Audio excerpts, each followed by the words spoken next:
Hey guys, we just finished up the 9-episode first season of Severance on Apple TV, so let's talk.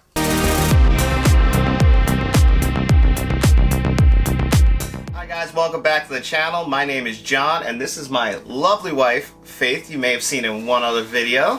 Faith, how are you doing today? I'm doing good. Today we're here to talk about Severance. Severance is the new Apple TV show that just got renewed for a second season actually on Apple TV+. And we wanted to talk about the first season that just ended. So this show was created by Ben Stiller, and it stars Adam Scott as the lead, Mark. And it also features many different actors such as John Turturro, Patricia Arquette, Britt Lauer, and who else was in this show? Zach Cherry, and also features a very small role, but in a very significant role, Christopher Walken. Love him. Me too. He was great in this show Love also. him.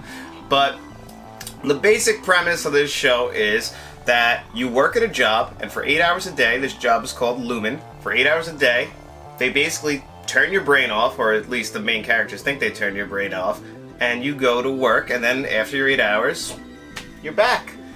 But the only difference is, for those 8 hours, you have a whole different person called an innie, and then the other one, who lives in the outside world, is called an outie. And these characters have no idea that the other one exists. They know they exist, but they don't know what their personality traits are. Essentially, these can be two very different people. And what did you think about that? There's so many things that you can get from this show. First, I thought it was a little slow. Like the first few episodes, you're like, what the heck is going on? As it picks up, you kind of realize that these people aren't happy in their outside world, so they need the innie to kind of cut half the time of their life, so they're not constantly thinking of the bad things that happen in their life or had happened in their lives. So, I mean, who wouldn't want that? In a sense, but after you realize it's not all what it cracked up to be. Yeah, in theory, this is an awesome idea because I feel like we all work for jobs, like most of us work for regular Joe jobs, and you're just trying to get through those, just trying to get through those 8 hours a day, and who wouldn't want to just skip it? But, there's always ramifications. I felt like, in my personal opinion, this whole show was an allegory for working for a corporation or any kind of big job. As far as you see the bottom work its way up to middle management, all the way to upper management, we all have to deal with that and all the fakeness and everything. And I felt like that's what this show, one of its main, what would you call that? Well, main theories was showing this. Yeah, well, now, today's age, everybody is speaking out against corporations and how they treat their workers, whether it's low wage or just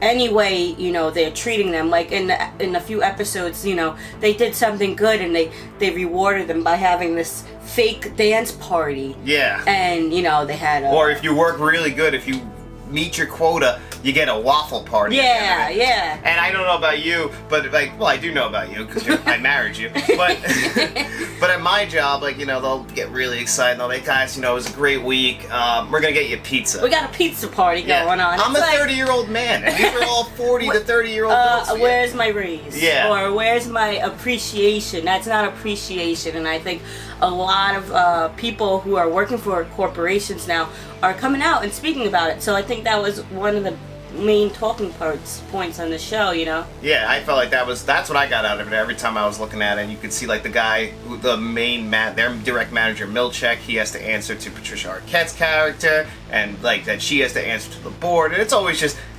shit rolls downhill, and that's always how it is. And they're the bottom. They do data mining. Think of a name like that. What they do. One thing I noticed too is that they keep what's going on, obviously, because you don't remember once you get down that elevator, you don't remember what happened.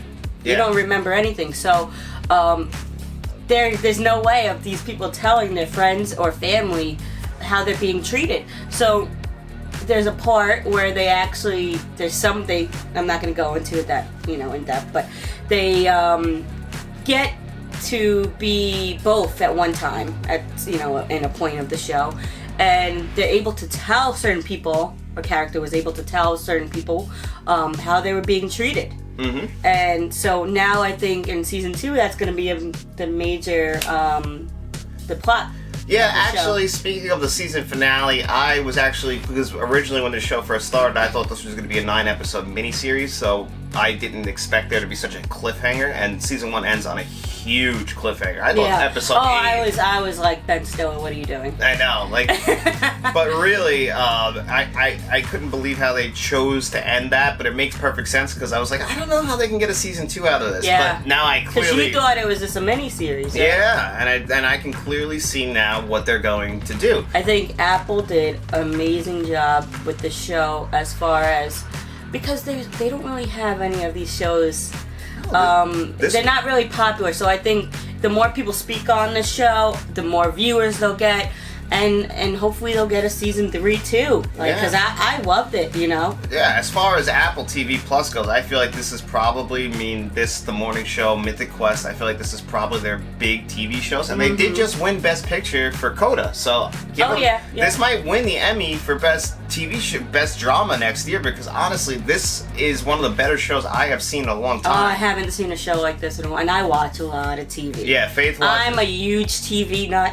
I love TV. He's more movies. Yeah. I'm the TV person. I could binge a show in a day. Yeah, so she actually stuck around. We were watching this week to week, which, in 2022, most people just love to binge. Yeah. And it was fun, though. We got really excited. Like, it's Friday morning now. We woke up early. We had our coffee, and we couldn't wait to, all right, let's watch Severance. This was our show. We had a blast watching it. Like, we were thrilled. I saw people on Twitter where they just couldn't wait to see it, had all their predictions. Like, you're always looking for that next Game of Thrones. I don't know if we'll get to this level. Oh, no. But it really was a phenomenal show. I can't say a bad thing about it. Like, I love how it was acted. I love the opening sequence. Like, the intro felt very Charlie Kaufman-esque to me. I don't know if anyone else felt that, but that felt that to me.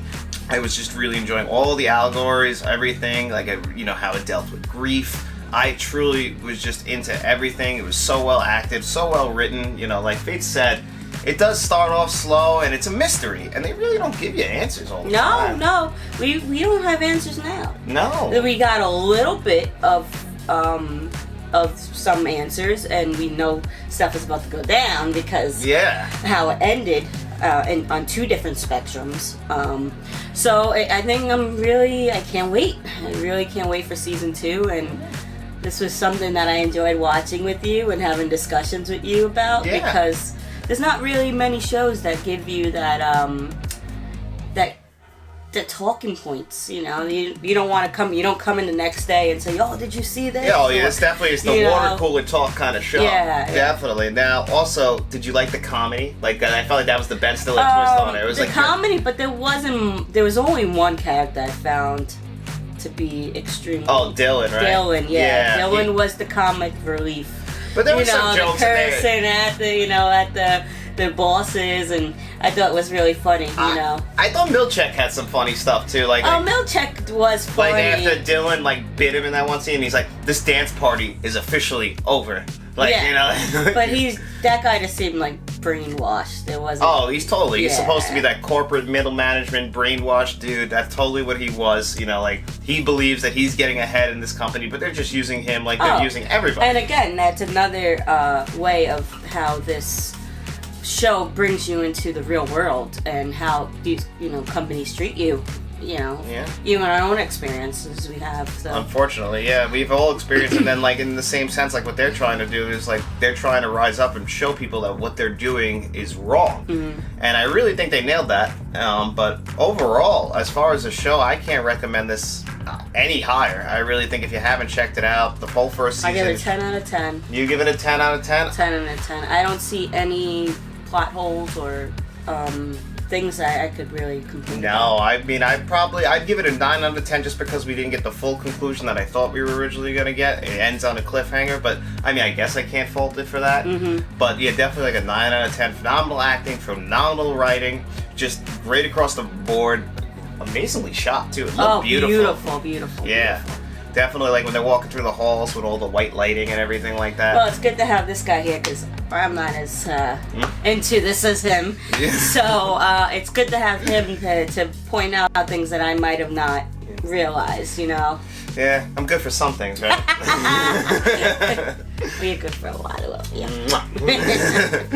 Well, alright guys, thanks for joining us on another edition of Let's Talk. This time we were talking Severance. I hope you guys enjoyed my lovely wife, Faith. And hey, why don't you like, share, and subscribe? And tell all your friends.